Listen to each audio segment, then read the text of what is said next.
깍두기로도 드시고 조림으로도 드시고 국으로도 드시는 그 무. 근데 이 무를 잘못 드시면 신장에 부담을 줄 수 있다는 사실 알고 계셨나요? 오늘 이 영상을 끝까지 보시면 무가 왜 신장에 독이 되는지, 그리고 이 무를 어떻게 드셔야 신장을 지키면서 혈관까지 챙길 수 있는지 전부 알려드리겠습니다. 무는 정말 훌륭한 식재료예요. 가을 무는 인삼보다 좋다는 말이 있을 만큼 영양이 풍부하거든요. 분당 서울대학교 병원 자료에 따르면 무에는 수용성 식이섬유와 불용성 식이섬유가 모두 들어있습니다. 수용성 식이섬유는 음식 속 콜레스테롤과 결합해서 몸에 흡수되는 걸 방해해줍니다. 쉽게 말하면 나쁜 콜레스테롤이 혈관 벽에 쌓이지 않도록 몸 밖으로 밀어내는 역할을 하는 겁니다. 콜레스테롤이 혈관 벽에 쌓이면 마치 수도관에 찌꺼기가 끼는 것처럼 혈관이 좁아지고 고혈압, 동맥경화로 이어지거든요. 거기다 무에는 디아스타제와 아밀라아제라는 소화 효소도 풍부합니다. 이 효소들이 음식을 잘 분해해줘서 위장 부담을 줄이고 장 운동도 촉진해줍니다. 비타민C도 풍부해서 혈관 세포 손상을 막는 항산화 역할도 해요. 이렇게 좋은 식재료인데 왜 잘못 드시면 신장이 독이 된다고 했을까요? 무를 잘못 드시는 경우가 3가지가 있습니다. 첫 번째는 인삼이나 홍삼과 함께 드실 때입니다. 한의학적으로 인삼과 홍삼은 기운을 위로 끌어주는 식품입니다. 반면에 무는 기운을 아래로 내려보내는 성질이 강합니다. 이 2가지가 몸속에서 만나면 인삼이 올린 기운을 무가 내려보내버립니다. 비싼 보약을 먹고 효과를 다 날려버리는 셈입니다. 거기다가 인삼의 약효 성분과 무의 효소가 충돌하면서 제대로 흡수되지 않는 덩어리가 생기고 이걸 신장이 처리해야 되니까 신장에 부담이 생겨버리는 거죠. 인삼이나 홍삼을 드신다면 무는 최소 2시간에서 3시간 간격을 두고 드시는 게 좋습니다. 자, 2번째는 당근이나 오이와 함께 생으로 드실 때입니다. 당근과 오이에는 아스코르비니아제라는 효소가 들어있어요. 이 효소가 무 속의 비타민C를 파괴해버리는 겁니다.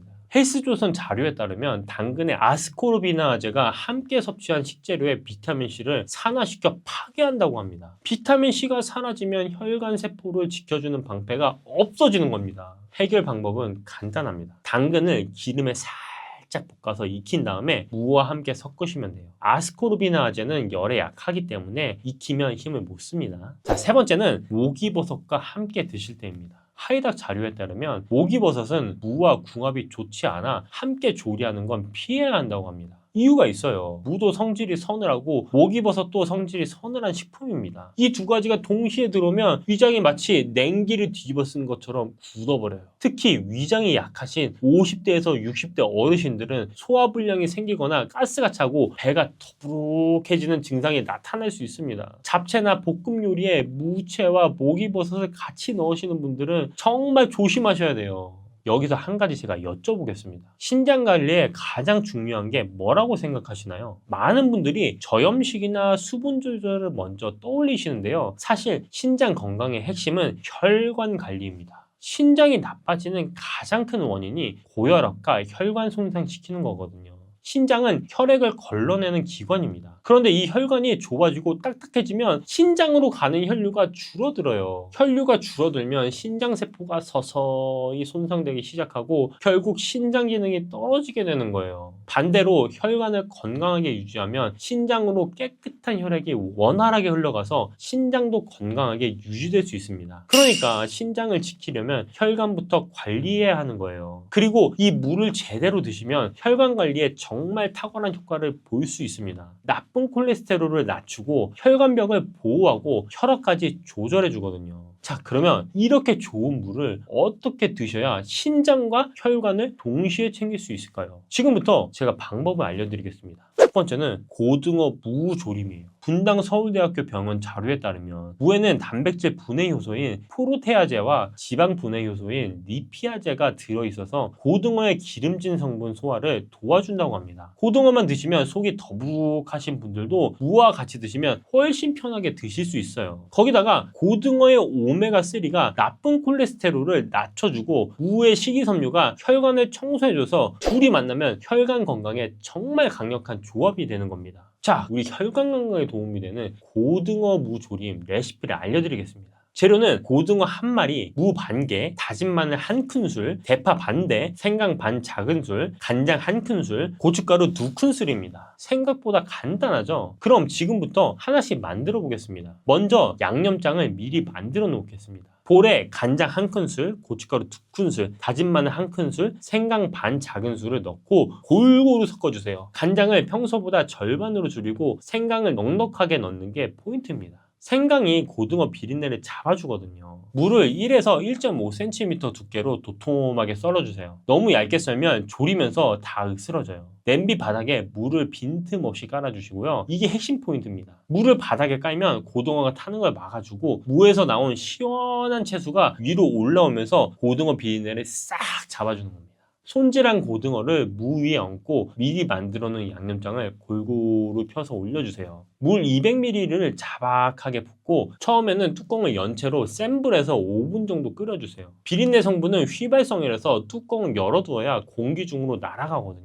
처음부터 뚜껑 닫으면 비린내가 갇혀버립니다. 그리고 대파를 어슷하게 썰어서 올린 다음에 뚜껑을 닫고 중력불에서 20분 이상 푹 졸여주세요. 국물이 반 정도 줄어들면 완성입니다. 드실 때는 국물을 밥에 비벼 드시기보다 건더기 위주로 드시는 게 훨씬 좋습니다. 국물에는 나트륨이 농축되어 있어서 신장에 부담이 될 수 있으니까요. 자, 잠깐 여기서 한 가지만 제가 말씀드리겠습니다. 혈관과 신장을 동시에 챙기려고 음식으로만 관리하시는 분들 많으시죠? 사실 음식만으로는 이미 진행된 혈관 염증까지 다 잡기가 어렵습니다. 특히 무릎이 시큰거리거나 통증이 이미 있으신 분들은 염증을 직접 잡기 위해 다양한 방법을 쓰시잖아요. 흔히들 가장 많이 하시는 게 무릎 연골 주사 맞는 것이에요. 근데 사실은 이게 비싼 것도 비싼 거지만 한계가 있습니다. 이 관련된 정보는 여기서 말하기 좀 길어서 고정 댓글에 달아놨으니까 한번 확인해 보시기 바랍니다. 자, 두 번째 레시피 가겠습니다. 무 화물볶음입니다. 무에는 지용성 비타민이 들어있는데 기름 없이 그냥 드시면 흡수가 잘 안 됩니다. 들기름과 함께 드시면 영양소 흡수율이 훨씬 올라가요. 들기름은 오메가3가 풍부해서 혈중 콜레스테롤도 낮추고 위장 점막도 보호해줍니다. 재료는 무 반 개와 들기름 2큰술, 다진 마늘 반 작은술, 소금 반 작은술이에요. 재료가 준비되셨다면 한번 만들어 보겠습니다. 무를 결대로 채를 썰어주세요. 결대로 썰어야 볶을 때 부서지지 않습니다. 달군 팬에 들기름 2큰술을 두르고 채 썬 무와 다진 마늘 반 작은술을 넣고 소금 반 작은술로 간을 해주시기 바랍니다. 약한 불에서 뚜껑을 덮고 익히는 게 포인트입니다. 물을 넣지 않아도 무 자체에서 나온 달큰한 채수와 들기름과 섞이면서 자작하게 국물이 생깁니다. 약한 불로 뚜껑을 덮으시고 10분 정도 익히다 보면 무가 투명해지기 시작합니다. 젓가락으로 눌렀을 때 푹 들어가면 완성이에요. 10분 지났는데도 아직 단단하다면 2-3분 정도 더 익혀주세요. 따뜻한 밥 위에 들기름 향이 가득한 무 화물볶음 얹어서 비벼 드시면 정말 고소하고 맛있습니다. 씹을 필요도 없이 술술 입에 녹아가지고 치아가 약하신 분들한테도 편하게 드실 수 있습니다. 자, 세 번째는 무 꿀청이에요. 무에는 유황화합물 계열의 성분이 들어있습니다. 이 성분이 기관지 점막의 염증을 진정시키고 과도한 점액 분비를 억제하는 작용을 합니다. 여기에 꿀의 프로폴리스 성분이 더해지면 기관지 유해 물질을 몸 밖으로 배출시키고 세균과 바이러스에 대한 저항력을 높여줍니다. 게다가 꿀은 혈중 콜레스테롤을 낮춰줘서 혈관벽에 노폐물이 쌓이는 것도 막아줍니다. 무가 혈관을 청소하고 꿀이 혈관을 보호하는 이중작용을 하는 거예요. 재료는 무 반 개, 꿀 적당량입니다. 생각보다 간단하죠? 그럼 지금부터 하나씩 제가 만들어 보겠습니다. 깨끗이 씻은 무를 껍질째 깍둑썰기로 작게 썰어주세요. 껍질에 비타민C가 속보다 2배 이상 많거든요. 소독한 유리병에 썰어놓은 무를 넣고 무가 잠길 정도로 꿀을 부어주세요. 실온에서 딱 3일만 숙성시키면 됩니다. 3일이 지나면 무에서 수분이 빠져나와서 꿀과 무즙이 섞이면서 맑은 무꿀청이 완성됩니다. 무 건더기는 건져서 장아찌로 드셔도 되고 남은 청은 냉장고에 보관하시면서 드시면 됩니다. 아침 저녁으로 따뜻한 물 한 컵에 무꿀청을 2스푼 타서 드시면 됩니다. 목이 칼칼하거나 기침이 날 때마다 한 잔씩 드시면 금세 편안해지는 걸 느끼실 거예요. 단, 당뇨가 있으신 분들은 꿀량을 줄이시고 대신 배를 갈아 넣으시면 아주 좋습니다. 이렇게 잘 어울리는 조리법이 있는 반면에 반대로 주의하셔야 할 것도 있어요. 좋은 무는 어떻게 골라야 할까요? 무를 고르실 때는 이 세 가지만 보시면 됩니다. 첫 번째는 들었을 때 묵직한 느낌이 나는 걸 고르세요. 가볍게 느껴지면 속이 비어있을 수도 있거든요. 자, 두 번째, 표면이 시끄럽고 흰빛이 선명한 걸로 고르세요. 검은 반점이 있거나 주름진 건 신선하지 않습니다. 세 번째는 잎이 붙어있는 무라면 잎이 선명한 초록빛인 걸 고르세요. 잎 색깔이 노랗거나 시들시들 있으면 뿌리도 오래된 겁니다. 요즘 봄에 무가 마트에 많이 나와 있는데요. 봄무는 수분이 많고 단맛이 좋아서 지금 사두시면 딱 좋습니다. 오늘 중요한 내용 제가 딱 정리해 드릴게요. 무는 수용성 식이섬유가 나쁜 콜레스테롤을 몸 밖으로 밀어내고 비타민C가 혈관세포를 보호해줍니다. 신장을 지키려면 혈관 관리가 먼저이고 무를 제대로 드시면 혈관 관리에 정말 좋아요. 단 3가지는 주의해주세요. 인삼과 함께 드시면 약효가 상쇄되고 신장에 부담이 생깁니다. 당근 오이와 생으로 섞으면 비타민C가 파괴돼요. 목이버섯과 함께 드시면 찬 성질이 겹쳐서 위장에 부담이 갑니다. 무를 제대로 드시는 법 3가지. 고등어 무조림, 무 화물볶음, 무 꿀청이 있죠. 이 내용만 기억하셔도 무가 혈관도 지키고 신장도 지키는 진짜 보약이 됩니다. 오늘 끝까지 들어주셔서 감사하고요. 건강한 하루 되시길 바랍니다. 감사합니다. 요즘 깜빡깜빡 하는 일이 부쩍 늘지 않으셨나요? 분명 뭘 하려고 방에 들어왔는데 막상 들어오니까 뭘 하려고 했는지 기억이 안 나는 거예요. 아, 뭐였더라? 한참을 서 있다가 다시 나오고 이런 경험들 한두 번이 아니시죠? 그런데요, 이런 분들에게 아주 반가운 소식이 있습니다. 올해 초 미국에서 발표된 연구 결과가 있는데요. 어떤 과일을 꾸준히 드시는 분들의 기억력 테스트했는데 성적이 올라갔다는 겁니다. 그것도 50대, 60대 분들이요. 그 과일이 뭐냐고요? 바로 딸기입니다. 네, 우리가 흔히 먹는 그 딸기요. 빨갛고 새콤달콤한 그 딸기가 사실은 머리를 맑게 해주는 아주 특별한 과일이었던 겁니다. 혹시 딸기 하면 그냥 맛있는 과일, 아이들이 좋아하는 과일 정도로만 생각하셨나요? 오늘 이야기를 들으시고 나면 딸기를 다시 보시게 될 겁니다. 오늘은 딸기 이야기를 좀 깊이 해보려고 합니다. 딸기가 우리 몸에 어떻게 좋은지, 특히 나이 드신 분들께 왜 더 좋은지 그 과학적인 이유부터 차근차근 알려드릴게요. 그리고요, 딸기와 함께 드시면 정말 궁합이 잘 맞는 음식이 있습니다. 이걸 같이 드시면 뼈 건강까지 챙길 수 있어요. 골다공증 걱정되시는 분들, 이 조합 꼭 기억해 주세요. 반대로 딸기랑 절대 같이 드시면 안 되는 것도 있습니다. 많은 분들이 습관처럼 하시는 건데 이게 딸기의 좋은 성분을 오히려 방해한다고 해요. 이것도 꼭 짚어드릴게요. 그리고 딸기 드실 때 꼭 조심하셔야 할 분들이 계세요. 특히 혈압약 드시는 분, 신장이 안 좋으신 분, 당뇨 있으신 분, 이분들은 딸기를 어떻게 드셔야 하는지, 얼마나 드셔야 하는지 정확히 알고 계셔야 합니다. 마지막으로 딸기 제대로 씻는 법도 알려드릴게요. 딸기가 농약 잔류량이 높은 과일 1위라는 거 아셨나요? 그래서 씻는 순서가 정말 중요합니다. 순서 하나만 바꿔도 농약 제거 효과가 확 달라진다고 하니까 이 부분도 꼭 챙겨가세요. 자, 그럼 본격적인 이야기를 시작하기 전에 먼저 이런 상황을 한번 떠올려 보세요. 요즘 들어 이름이 잘 안 떠오르시는 분들 계시나요? 분명히 아는 사람인데 이름이 혀끝에서 맴돌아요. 그 사람 있잖아. 그 뭐더라? 이러다가 한참 뒤에야 아, 맞다 하고 떠오르고, 또 어떤 분들이 어제 뭘 먹었는지도 가물가물하다고 하세요. 점심에 뭐 먹었지? 아, 기억 안 나. 이런 일들이 자주 생기면 은근히 불안해지죠. 나이가 들면 누구나 겪는 일이라고 하지만 사실 이게 계속되면 일상생활이 불편해집니다. 약 먹을 시간을 깜빡하기도 하고요. 약속을 잊어버리기도 하고 가스불 끄는 걸 깜빡해서 식은땀 난 적도 있으시죠?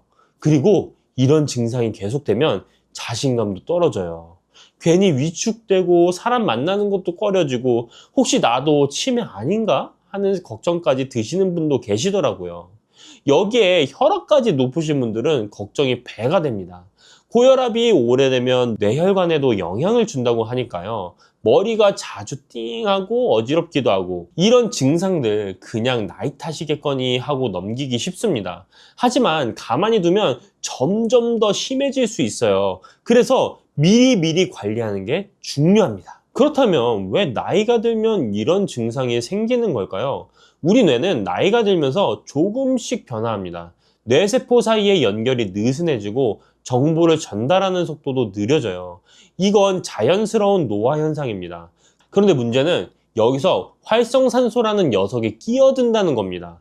활성산소는 우리가 숨쉬고 음식을 소화하는 과정에서 자연스럽게 생기는 물질인데요. 젊을 때는 몸에서 이걸 잘 처리합니다. 그런데 나이가 들면 이 활성산소를 처리하는 능력이 떨어져요.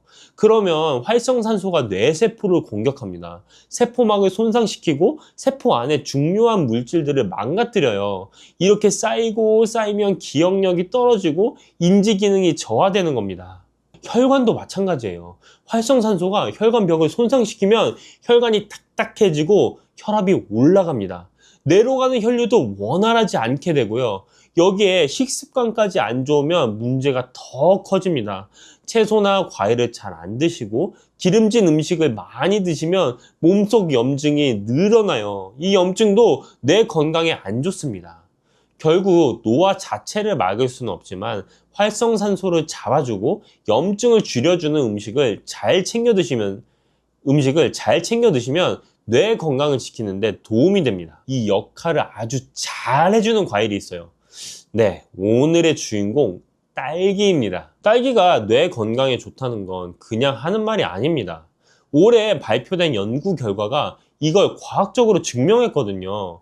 2025년 3월, 바로 작년이죠. 미국 샌디에고 주립학교 연구팀이 국제학술지에 발표한 연구가 있습니다. 이 연구는 65세 이상 건강한 성인 35명을 대상으로 8주간 진행됐어요. 참가자들은 매일 동결건조 딸기 분말을 섭취했는데요. 이게 신선한 딸기로 치면 하루에 320g 정도 되는 양입니다. 중간 크기 딸기로 20개 정도 된다고 보시면 됩니다. 8주 후에 어떤 결과가 나왔냐면요. 딸기를 드신 분들의 인지 처리 속도가 눈에 띄게 빨라졌습니다. 인지 처리 속도라는 건 정보를 얼마나 빨리 이해하고 반응하느냐는 건데요. 쉽게 말해서 머리 회전이 빨라졌다는 거예요. 그리고 혈압도 낮아졌습니다. 특히 수축기 혈압이 감소했어요. 고혈압 걱정되시는 분들께 정말 반가운 소식이죠. 같은 해 1월에는 미국 신시내티 대학교에서도 비슷한 연구 결과를 발표했습니다. 이 연구는 50세에서 65세 사이에 약간의 인지기능 저하가 있는 분들 대상으로 했는데요. 딸기를 꾸준히 드시는 분들이 기억력 테스트에서 성적이 올라갔고 우울 증상도 줄었다고 합니다. 연구팀은 딸기 섭취가 치매 위험을 줄이는데 기여할 수 있다고 결론을 내렸어요. 이런 효과가 나타나는 이유가 뭘까요? 바로 딸기에 들어있는 특별한 성분들 때문입니다.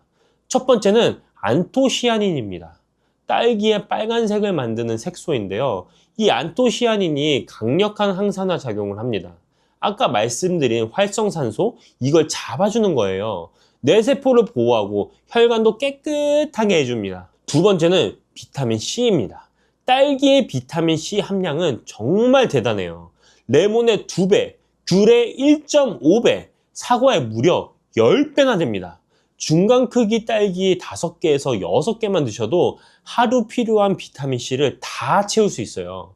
비타민C도 강력한 항산화제입니다. 면역력을 높여주고 피부 건강에도 좋고요. 스트레스 받을 때 체내에서 비타민C가 많이 소모되는데 딸기로 이걸 보충할 수 있습니다. 세 번째는 엘라그산이라는 성분입니다.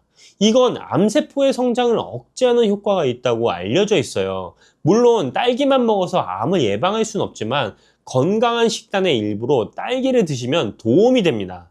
그리고 딸기에는 펙틴이라는 식이섬유도 풍부합니다. 펙틴은 장에서 수분을 흡수해서 변을 부드럽게 만들어줘요. 변비 있으신 분들께 정말 좋습니다. 장이 편해지니까 아침마다 속이 가볍고 기분도 좋아지시더라고요. 눈 건강에도 좋습니다. 안토시아닌이 망막의 시각색소 재생을 도와줘요. 어두운 데서 잘 안 보이시는 분, 눈이 쉽게 피로해지시는 분들께 딸기가 도움이 됩니다. 이렇게 좋은 점이 많은데 열량은 어떨까요? 딸기 100g에 고작 27칼로리밖에 안 됩니다. 부담 없이 드실 수 있는 거예요. 자, 그러면 딸기를 어떻게 드시는 게 좋을까요? 실제로 생활에서 활용하실 수 있는 방법을 알려드릴게요. 가장 좋은 방법은 생으로 드시는 겁니다. 딸기는 생으로 드실 때 영양소 흡수율이 가장 높아요. 특히 비타민C는 열에 약해서 가열하면 상당 부분이 파괴됩니다. 신선한 딸기를 깨끗이 씻어서 그대로 드시는 게 최고입니다. 씹기가 불편하신 분들은 딸기를 작게 잘라서 드시거나 포크로 가볍게 으깨서 드셔도 됩니다. 그리고 딸기와 궁합이 정말 잘 맞는 음식이 있어요. 바로 우유입니다.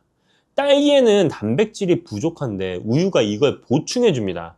딸기의 신맛이 우유와 만나면 부드럽게 중화되고요. 더 중요한 건 딸기에 들어있는 구연산이 우유의 칼슘 흡수를 촉진한다는 것입니다.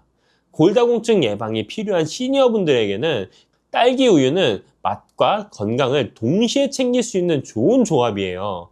딸기 5개에서 6개를 으깨거나 믹서기에 갈아서 우유 1컵과 섞으시면 됩니다. 단맛을 원하시면 꿀을 조금 넣으셔도 좋고요. 요거트와 함께 드시는 것도 추천드려요. 요거트의 유산균과 딸기의 식이섬유가 만나면 장 건강에 시너지 효과가 납니다. 아침에 플레인 요거트에 딸기 몇 개 얹어서 드시면 든든하고 건강한 한 끼가 됩니다. 여기에 아몬드나 호두 같은 견과류를 뿌리시면 더 좋아요. 오트밀에 딸기를 곁들이시는 것도 좋습니다. 오트밀을 끓여서 죽처럼 만든 다음에 불을 끄고 식힌 후에 딸기를 얹으세요. 딸기를 나중에 넣는 이유는 비타민C 손실을 막기 위해서입니다. 섭취량은 어느 정도가 적당할까요? 하루에 딸기 150g 정도, 중간 크기로 7개에서 8개 정도가 적당합니다. 한꺼번에 다 드시지 말고 아침, 저녁으로 나눠서 드시는 것도 좋은 방법이에요. 이렇게 좋은 딸기지만 모든 분께 다 좋은 건 아닙니다. 몇 가지 조심하셔야 할 점이 있어요. 첫 번째는 딸기 알레르기입니다. 딸기는 과일 중에서 알레르기를 유발하기 쉬운 편이에요. 증상은 가볍게는 입술이나 입 주위가 가렵거나 두드러기가 나는 정도이고요. 심하면 천식 증상이 나타나거나 복통, 설사가 생길 수 있습니다. 아주 드물게는 호흡 곤란까지 올 수 있어요. 특히 자작나무 꽃가루 알레르기가 있으신 분들은 딸기에도 반응할 수 있습니다. 이건 꽃가루와 딸기에 비슷한 단백질 구조가 있어서 면역 체계가 혼동하기 때문이에요. 딸기를 처음 드시거나 오랜만에 드시는 분은 소량부터 시작하세요. 몇 개 드셔보시고 이상이 없으면 양을 점차 늘리시는 게 안전합니다. 둘째, 당뇨병 있으신 분들 주의하세요. 딸기는 혈당 지수가 32에서 40 정도로 낮은 편입니다. 혈당 지수 55 이하면 저혈당 식품으로 분류되니까 딸기는 당뇨병 환자분들도 드실 수 있는 과일이에요. 하지만 양 조절은 꼭 하셔야 됩니다. 당뇨병 환자분들은 딸기를 한 번에 150g, 중간 크기로 7개 정도만 드시고 하루에 1회에서 2회 정도로 제한하시는 게 좋습니다. 아무리 혈당 지수가 낮아도 많이 드시면 혈당이 올라갈 수 있거든요. 특히 조심하셔야 할 건 딸기 가공식품입니다. 딸기 우유, 딸기잼, 딸기 케이크 같은 건 설탕이 많이 들어가 있어서 혈당을 확 올릴 수 있어요. 당뇨병 있으신 분들은 이런 가공식품은 피하시고 신선한 딸기만 드시는 게 좋습니다. 세 번째, 신장 질환이 있으신 분들입니다. 딸기에는 칼륨이 들어있습니다. 건강한 분들께는 칼륨이 좋은 영양소예요. 혈압 조절하고 근육 기능에 도움이 되거든요. 그런데 신장 기능이 떨어진 분들은 칼륨을 제대로 배출하지 못합니다. 그래서 혈중 칼륨 농도가 높아질 수 있는데 이게 심장박동에 이상을 일으킬 수 있어요. 신장 질환이 있으신 분들은 딸기 드시기 전에 꼭 담당 의사 선생님과 상담하시기 바랍니다. 네 번째, 딸기랑 같이 드시면 안 되는 게 있습니다. 많은 분들이 딸기에 설탕을 뿌려서 드시는데요. 이건 권장하지 않습니다. 설탕이 체내에서 비타민 B1의 흡수를 방해하거든요. 비타민 B1은 탄수화물 대사와 신경 기능에 중요한 영양소입니다. 딸기 본연의 단맛을 즐기시거나 정 단맛을 더하고 싶으시면 설탕 대신에 꿀을 소량만 사용하세요. 다섯 번째, 농약 문제입니다. 미국 환경연구그룹 조사에 따르면 딸기는 농약 잔류량이 높은 과일 1위입니다. 딸기는 껍질을 벗기지 않고 먹고 표면에 작은 씨앗들이 박혀 있어서 농약이 남기 쉬운 구조예요. 그래서 딸기는 반드시 제대로 씻어서 드셔야 합니다. 올바른 세척 방법을 알려드리겠습니다. 가장 중요한 건 꼭지를 떼기 전에 씻는 겁니다. 꼭지 주변에 농약이 많이 남아있는데 꼭지를 먼저 떼면 그쪽으로 물과 함께 농약이 스며들 수 있어요. 반드시 꼭지가 붙어있는 상태에서 세척을 끝내시고 그 다음에 꼭지를 떼세요. 기본 세척 방법은 이렇습니다. 큰 볼에 물을 받아서 딸기를 1분 정도 담가 두세요. 가볍게 흔들어 주시고요. 그 다음에는 흐르는 물에 30초 정도 헹구시면 됩니다. 딸기를 세게 문지르시면 안 돼요. 무르니까 쉽게 상합니다. 농약 제거 효과를 높이려면 베이킹소다를 활용하세요. 물 1리터에 베이킹소다 한 큰술을 녹인 다음에 딸기를 5분에서 10분 정도 담가두세요. 그리고 흐르는 물에 깨끗이 헹구시면 됩니다. 베이킹소다의 알칼리 성분이 산성인 농약을 중화시켜서 농약 제거 효과가 약 2배 높아진다고 합니다. 소금물도 효과가 있어요. 물 1리터에 소금 20g 정도 녹여서 담갔다가 헹구시면 됩니다. 씻은 딸기는 바로 드시는 게 가장 좋습니다.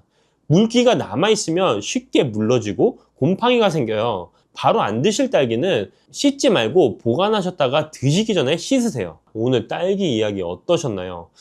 정리해드리겠습니다. 올해 미국 샌디아고 주립대학교의 신시내티 대학교에서 발표한 연구에 따르면 딸기를 꾸준히 드신 시니어분들의 인지 기능이 좋아지고 혈압도 낮아지고 기억력도 향상됐습니다. 딸기가 치매 예방에 도움이 될 수 있다는 희망적인 결과입니다. 딸기에는 안토시아닌, 비타민C, 엘라그산 같은 강력한 항산화 성분이 풍부합니다. 이 성분들이 활성산소를 잡아주고 뇌세포와 혈관을 보호해줍니다. 비타민C는 레몬의 2배, 사과의 10배나 되고요. 면역력, 피부 건강, 눈 건강에도 좋습니다. 딸기는 우유나 요거트와 함께 드시면 칼슘 흡수가 잘 돼서 뼈 건강에도 도움이 됩니다. 하루에 중간 크기 7개에서 8개 정도 생으로 드시는 게 좋고요. 다만 알레르기 있으신 분들은 조심하시고 당뇨병 있으신 분들은 양을 조절하세요. 신장 질환이 있으신 분은 의사 선생님과 상담하시고요. 딸기에 설탕 뿌려 드시는 건 피하시고 농약 제거를 위해 꼭지 떼기 전에 꼭 깨끗이 씻어서 드세요. 요즘 딸기가 제철이죠. 마트에 가시면 빨갛고 탐스러운 딸기들이 가득해요. 오늘 장 보실 때 딸기 한 팩 담아오세요. 아침에 요거트에 얹어서 드시거나 간식으로 몇 개씩 드시면 건강도 챙기시고 맛있는 즐거움도 누리시길 바랍니다. 머리도 맑아지고 혈압도 관리되고 장도 편해지는 딸기, 이 작고 빨간 이 과일이 여러분의 건강한 노후를 응원합니다. 간식 하나 고르는 것도 참 쉽지 않으시죠? 뭔가 먹고 싶은데 속은 부담스럽고 치아도 예전 같지 않고 그렇다고 아무것도 안 먹을 수는 없잖아요. 중장년층 어르신들이 부담 없이 즐길 수 있는 건강 간식을 소개해 드리려고 해요. 그냥 맛있는 거 소개하는 게 아니라 언제 드시면 좋은지, 하루에 얼마나 드시면 되는지, 뭐랑 같이 드시면 더 건강할지 다 말씀드릴 거예요. 끝까지 보시면 오늘 당장 따라 하실 수 있습니다. 자, 그럼 바로 시작해 보겠습니다. 건강한 간식들 이것저것 드셔보셨을 겁니다. 건강한 간식 하면 뭐가 떠오르세요? 첫 번째로 견과류죠. 딱 처음 떠오르는 게 견과류이실 거예요. 이 견과류는요, 정말 좋은 성분이 많이 있는 간식이긴 한데 딱딱해서 치아에 부담스러울 수 있습니다. 나이 드실수록 이 문제가 생각보다 크거든요. 두 번째로는 과일이 있습니다. 과일은 혈당 걱정되시는 분들이 마음 놓고 먹기가 어려워요. 세 번째로는 요거트가 있는데요. 처음 며칠은 먹다가 결국 금방 질려버립니다. 결국 맛있으면 속이 부담스럽고 속 편하면 맛이 없고 이 두 가지를 동시에 잡는 게 생각보다 쉽지 않습니다. 그래서 여러 간식들을 계속 찾다 보면 결국 뭘 먹어야 할지 모르겠다는 분들이 많으세요. 그런 분들한테 오늘 딱 하나를 제안해 드리려고 합니다. 바로 떡입니다. 떡이요? 요즘 시대에 무슨 떡이냐 이러시는 분들 계시죠? 근데요, 어르신들이 예전부터 떡을 즐겨 드신 데에는 이유가 있습니다. 소화가 잘 되고 속이 편하고 포만감도 있고 자극적이지 않거든요. 밀가루 음식처럼 속이 더부룩하지도 않고 기름진 과자처럼 속이 느끼하지도 않습니다. 그래서 요즘 들어서 건강한 간식으로 떡이 다시 주목받고 있습니다. 근데 여기서 문제가 하나 있어요. 떡이 좋다는 건 알겠는데 막상 사면 금방 굳어서 맛이 없어진다는 거잖아요. 냉동떡은 꺼내 먹기에 번거롭고 식감도 떨어지고 결국 한두 번 먹다가 냉동실에 짱 박혀 있는 거예요. 저도 그랬거든요. 근데 이렇게 생각하실 수도 있을 겁니다. 요즘 떡들 다 전자레인지 돌리면 먹을 수 있는 거 아니냐고요. 맞아요. 요즘 냉동떡들이 전자레인지 되는 게 정말 많이 있어요. 근데 차이가 뭐냐면 대부분 냉동떡은 해동하면 물기가 생겨서 겉은 말랑한데 속은 퍽퍽한 경우가 많아요. 그리고 공장에서 대량으로 만든 떡들은 식감이 일정하지 않고 시간이 조금만 지나도 바로 굳어버립니다. 수제떡은 식감은 좋은데 보관이 까다롭고 가격에 부담이 있습니다. 근데 이건 다릅니다. 한번 꺼내볼게요. 4개 담다 떡 선물 세트입니다. 제가 이걸 냉동고에서 꺼낸 건데요. 상온에 한 20분 정도만 보관해도 떡이 다시 이게 엄청 물렁물렁 말랑말랑해집니다. 이게 상온에 20분 정도만 놓으시면 말랑말랑하게 드실 수 있고 전자레인지에 20초만 데우셔도 이 식감이 그대로 살아나면서 눌러붙지도 않고 겉과 속이 촉촉하게 드실 수가 있습니다. 상온에 보관한 쑥떡인데 꺼내보겠습니다. 네. 이게 쑥떡인데 그냥 쑥떡이 아니라 쑥스테라예요. 여기 보시면 이렇게 보이시나요? 쑥이 이렇게 냉동고에서 꺼낸 건데 이렇게 쫀득쫀득한 식감이 있습니다. 이게 왜 쑥스테라냐면 안쪽에 쑥떡이 있고 이 겉에 포슬포슬한 쑥 빵가루가 있어요. 자, 한번 먹어볼게요. 이게 냉동고에서 꺼냈다는 게 믿겨지지 않을 정도로 굉장히 쫀득쫀득하고 맛이 있습니다. 그리고 이 떡 세트에는 쑥스테라뿐만 아니라 이렇게 호박 인절미가 같이 들어있습니다. 창업떡이라고도 하는데요. 호박 인절미에다가 겉에 이렇게 빵가루, 그 카스테라, 호박 카스테라 가루가 이렇게 묻어져 있습니다. 네, 이거 보시면은 이 안쪽에 이게 단호박이 통째로, 호박이 통째로 여기 들어있습니다. 단순한 호박 인절미가 아니라 통호박이 그대로 들어있는 거예요. 이것도 한번 먹어보겠습니다.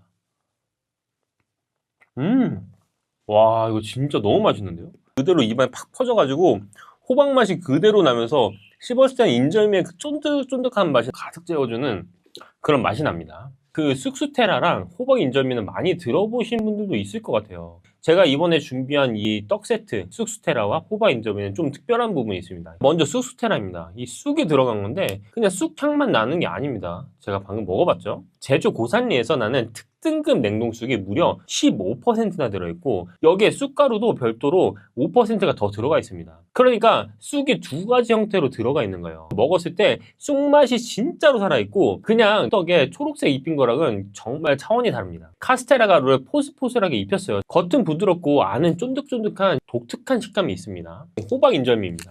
단호박이 20%나 들어가 있습니다. 제가 방금 전에 보여드렸죠. 떡 속에 딱 열어보니까 바로 단호박이 있다는 게. 시중에 단호박 맛 떡도 정말 많은데 대부분은 단호박 분말만 조금 넣은 거거든요. 이거는 단호박을 실제로 넣었기 때문에 먹어보면 그 차이가 확실하게 느껴집니다. 달콤한 단호박 향이 은은하게 올라오면서 인절미 특유의 쫀득함이 살아있습니다. 자, 이 떡 세트에 중요한 점이 하나 더 있어요. 왜 하필 이 조합이냐인 거예요. 쑥과 호박. 이 쑥은 소화 부담을 줄여주고 호박은 은은한 단맛으로 당에 대한 부담을 낮춰주는 역할을 합니다. 즉, 속 편함과 맛을 같이 잡기 위해서 설계된 조합이에요. 그래서 그냥 떡이 아니라 계속 먹을 수 있는 떡이 되는 거예요. 지금 보시면 아시겠지만 개별 포장이라서 하나씩 꺼내 드시기도 좋고요. 냉동 보관하시다가 드실 만큼만 꺼내서 전자레인지에 20초 돌리시거나 상온에 20분 정도 놓으시면 간 나온 떡처럼 드실 수 있습니다. 이게 전부예요. 그리고 무엇보다 이 떡은 재구매율이 장난이 아니에요. 이 떡을 한 번도 안 드신 분은 있어도 한 번만 드시는 분은 절대 없습니다. 드셔보신 분들은 계속 찾으시거든요. 저도 이거 한 번 더 주문해야겠어요. 그냥 맛있어서가 아니라 속이 편하고 먹고 나서 부담이 없으니까요. 이게 부모님이나 지인분들 선물로 드려보신 분들도 많으신데요. 이게 뭐야? 떡이야? 하다가 한 입 드시면 이거 어디서 샀어? 바로 물어보신대요. 자, 이제 제일 중요한 걸 말씀드리겠습니다. 이 떡을 어떻게 드셔야 건강하게 즐길 수 있는지 제가 알려드리겠습니다. 첫 번째는 드시는 시기인데요. 아침 공복에 떡만 단독으로 드시는 건 피하시는 게 좋습니다. 떡은 탄수화물이 주 성분이라서 공복에 단독으로 드시면 혈당이 갑자기 팍 올라갈 수 있거든요. 가장 좋은 타이밍은 오후 2시에서 4시 사이에 출출하실 때 간식으로 드시는 겁니다. 점심 드시고 나서 활동하시다가 슬슬 배고파지실 때 딱 맞는 타이밍이에요. 자, 두 번째는 드시는 양입니다. 하루에 2개에서 3개면 충분해요. 떡 3개가 탄수화물 기준으로 밥 3분의 1 공기랑 비슷하거든요. 그러니까 밥 드시고 나서 후식으로 드시면 탄수화물을 2번 드시는 거라 이건 피하시는 게 좋아요. 자, 세 번째, 뭐랑 같이 드시면 더 건강할까입니다. 이 삶은 달걀이나 두부 한 조각이랑 같이 드셔보세요. 단백질이 함께 들어가면 혈당이 천천히 올라가서 오래 든든하게 드실 수가 있어요. 차와 함께 드시면 더 좋습니다. 보이차, 우엉차, 계피차, 녹차 이런 차들이랑 같이 드시면 혈당이 급상승하는 걸 방지하는데 도움이 된다는 연구도 있습니다. 김치나 나물 같은 섬유질 반찬이랑 같이 드셔도 포만감이 오래가요. 쉽게 정리하면 오후에 달걀 하나랑 우엉차 한 잔이랑 떡 2-3개 이렇게 드시는 게 가장 건강하게 떡을 즐기는 방법이에요. 이 떡을 보시면서 이런 고민하시는 분들도 있을 것 같아요. 당뇨 있으신 분들은요. 당뇨가 있으신 분들은 드시기 전에 꼭 담당 선생님께 여쭤보시는 게 좋은데요. 한 가지는 말씀드릴 수 있을 것 같아요. 다른 제품들과 다르게 백설탕이 5%밖에 안 들어 있습니다. 건강한 분들이 적당하게 즐기시기에 굉장히 좋은 간식이라는 겁니다. 여러분은 평소에 간식을 어떤 걸 드시나요? 육아나 음료수 이런 게 될 수 있는데요. 제가 오늘 소개해드린 이 쑥과 호박떡 간식 하나 바꾸는 게 생각보다 몸에 큰 차이를 만들 수 있어요. 지금 드시고 있는 간식이 조금이라도 부담스럽거나 기름지시다면 이번에 속 편하게 계속 먹을 수 있는 걸로 바꿔보시는 게 좋을 것 같습니다. 이런 제품은 한번 품절되면 다시 들어올 때까지 기다리셔야 하는 경우도 굉장히 많이 있어요. 실제로 계속 품절이 나고 있고요. 그래서 제가 이 회사에 직접 찾아가서 최저가에 가져왔고 이 제품이 계속 품절이 나고 있는데요. 일주일에 50분 한정으로 저희가 꼭 드릴 수 있도록 하겠습니다. 이런 제품은 한번 품절되면 다시 들어올 때까지 기다리셔야 하는 경우도 많아요. 이 떡 회사에 직접 찾아가서 최저가에 가장 좋은 조건으로 준비했습니다. 자세한 내용은 아래 고정 댓글에 정리해뒀으니까요. 꼭 확인해주세요. 오늘도 건강 잘 챙기시고요. 좋은 하루 되세요. 요즘 입술에 물집이 자주 올라오시지는 않나요? 환절기마다 감기 달고 사시고요. 작은 상처가 나도 예전처럼 잘 안 낫고 쉽게 피곤하진 않으세요? 이게 다 면역이 바람처럼 사라지고 있어서 그렇습니다. 저도 알게 되고 너무 놀랐습니다. 우리가 그냥 나이 탓이라고 넘기는 증상들이 사실은 몸이 보내는 면역 저하 신호거든요. 오늘은 면역이 떨어지면 내 몸에서 어떤 일이 벌어지는지 하버드가 20년간 밝혀낸 내용으로 하나하나 알려드리도록 하겠습니다. 면역, 말은 많이 들어보셨잖아요. 근데 정확히 뭔지 아시나요? 제가 쉽게 설명드리면 면역은 우리 몸을 지키는 군대입니다. 24시간 365일 우리 몸속을 순찰하는 군대입니다. 피 속에만 면역세포가 500억 개가 있고 림프절, 장, 간까지 합치면 전체 면역세포는 5천억 개에서 1조 개에 달한다고 합니다. 이 군대가 어떻게 일을 하냐면 바이러스가 한번 들어오잖아요. 가장 먼저 출동하는 면역세포가 대식세포라는 순찰 경찰입니다. 바이러스를 통째로 바로 잡아먹어요. 그 다음에 형사과장 역할을 하는 T세포가 신호를 내립니다. 적군 출현! 출동하라! 출동하라! 그러면 킬러세포가 출동해서 적을 죽이고 B세포가 항체라는 미사일을 만들어버립니다. 같은 적이 또 들어오면 바로 잡아낼 수 있게 무기를 비축해주는 거예요. 이게 우리 몸에서 24시간 동안 일어나고 있는 전쟁입니다. 근데 50대나 60대로 갈수록 이 군대가 점점 약해져요. 면역세포 자체의 수도 줄어들고 있는 세포들도 일을 잘 못하게 됩니다. 의학용어로는 면역 노화라고 합니다. 그러면 이 군대가 약해지면 실제로 어떤 일이 벌어지는지 실제 사례로 보여드리겠습니다. 첫 번째 사례는 경기도에 사시는 67세 여성 김땡땡 님이십니다. 평소 건강하셨던 분이에요. 11월 초에 그냥 가벼운 감기에 걸리셨어요. 기침이 좀 나고 콧물 좀 나는 정도? 이건 누구나 갖고 있는 증상이잖아요. 감기야 며칠 쉬면 낫겠지 하고 그냥 두셨어요. 그런데 일주일이 지나도 안 낫고 오히려 기력이 점점 빠지는 거예요.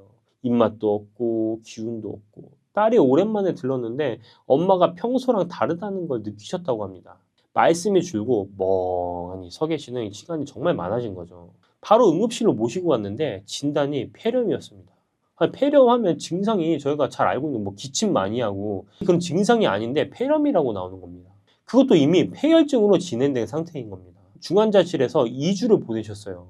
다행히 그 폐혈증에서 회복이 되셨지만 의사가 그러더라고 합니다. 하루만 더 늦었어도 정말 위험했습니다. 자, 여기서 무서운 점이 뭐냐면 나이 드신 분들은 폐렴에 걸려도 기침이나 열 같은 전형적인 증상이 잘 안 나타난다는 겁니다. 그냥 기운이 없고 입맛이 없는 정도로만 느껴져요. 실제로 우리나라 폐렴 사망자의 95%가 65세 이상입니다. 중환자실에 들어간 노인 중증 폐렴은 사망률이 35에서 50%에 달합니다. 2명 중에 1명은 사망한다는 뜻이에요. 단순 감기로 오인하다가 큰일 나는 게 바로 이런 경우입니다. 자, 두 번째 사례는요. 서울에 사시는 58세 여성 이모 씨입니다. 회사에서 임원으로 일하시는 분이에요. 굉장히 인정받는 커리어 우먼이시죠. 그해 가을쯤 됐을 때 회사 일이 너무 바빴다고 합니다. 몇 주 동안 야근에 회식에 스트레스가 극심했다고 해요. 좀 피곤하네 하면서도 쉴 틈 없이 일하셨다고 합니다. 어느 날 아침에 이 왼쪽 옆구리가 뜨끔뜨끔 아프기 시작했다고 해요. 또 담에 걸렸나 하고 막 파스 붙이고 출근하셨어요. 그런데 그날 저녁에 이 왼쪽 옆구리에 빨간 발진이 띠처럼 올라왔습니다. 진통제로도 안 잡히는 통증이 시작됐고요. 병원에 가니까 대상포진이라고 해요. 대상포진? 의사가 이렇게 말했다고 합니다. 면역이 바닥까지 떨어졌습니다. 이 대상포진은 우리가 어렸을 때 알았던 수두, 다들 아시죠? 이 수두 바이러스가 신경뿌리에 잠복해 있다가 면역이 떨어지는 순간 활성화돼서 신경을 막 공격하는 거예요. 이게 얼마나 아픈지 아세요? 경험자들은 한결같이 애를 낳는 것보다 더 아프다, 칼로 쑤시는 것 같다고 해요. 이 분은 다행히 빨리 치료받아서 한 달 만에 회복이 됐습니다. 근데 이 대상포진 환자의 10%에서 18%는 발진이 다 나은 후에도 신경통이 몇 달, 몇 년씩 지속된다고 합니다. 국내 대상포진 환자 수가 2020년 71만 명에서 2024년 75만 9천 명으로 늘어났습니다. 특히 60대 이상이 19.1%가 증가했어요. 평생 3명 중에 1명이 대상포진을 경험하고 전체 환자의 3분의 2가 60대 이상이라는 겁니다. 단순 피로인 줄 알고 넘기다가 인생에서 가장 큰 통증을 만나게 되는 겁니다. 자, 세 번째 사례는요. 부산에 사시는 62세 박모 씨입니다. 평소에 등산을 즐기시는 분이에요. 여름에 등산 갔다가 발가락이 좀 까졌습니다. 저도 그런 경우 많거든요. 이까짓 거 타고 연고 한번 바르고 끝! 그럼 다음에 낫잖아요. 근데 이분 같은 경우에는 이틀 뒤에 오른쪽 다리 전체가 빨갛게 부어오르기 시작했습니다. 열이 나고 통증이 점점 심해지더라고 하더라고요. 응급실 가니까 봉화지겸이었다고 합니다. 발가락에 작은 상처로 들어간 세균이 피부 깊은 곳까지 감염시킨 거예요. 바로 입원해서 항생제 정맥 주사를 맞으셨어요. 입원 기간이 무려 12일이나 된다고 합니다. 등산 한번 갔는데 12일은 병실에 있는 거예요. 의사가 이렇게 말씀드렸습니다. 하루만 더 늦었으면 괴사성 근막염으로 갈 뻔했다고. 이 괴사성 근막염은 근육이 썩어 들어가는 거거든요. 이게 심하면 다리를 절단해야 됩니다. 면역이 정상이면 발가락 작은 상처는 며칠이면 그냥 아물어 버리는데요. 근데 면역이 약하잖아요. 그 작은 상처 하나만으로도 입원하고 죽을 고비를 넘기는 거예요. 여기서 더 진행되면 폐혈증으로 갈 수도 있습니다. 폐혈증 아까 말씀드렸죠. 폐혈증은 사망률이 20에서 35%고 폐혈성 쇼크까지 포함하면 40%에서 60%가 사망에 이를 수 있습니다. 발에 작은 상처 하나가 인생의 분수령이 될 수 있는 겁니다. 자, 네 번째 사례는요. 인천에 사시는 54세 최모 씨입니다. 평소에는 그냥 두드러기가 가끔 올라오는 정도가 있었다고 합니다. 음식 알레르기인가 하고 약을 먹고 넘기셨어요. 근데 어느 날 아침에 머리를 빗는데 머리카락이 한 움큼 빠졌다고 합니다. 뒤통수에 이 동전만한 크기로 머리가 동그랗게 사라진 거예요. 땜빵 난 것처럼요. 병원에 가니까 원형 탈모라고 합니다. 그리고 추가 검사에서 충격적인 진단이 나왔는데요. 루푸스라는 자가 면역 질환이었습니다. 루푸스는 면역세포가 혼란을 일으켜서 본인의 피부, 관절, 신장, 심장까지 공격하는 병이에요. 평생 약을 먹어야 하는 겁니다.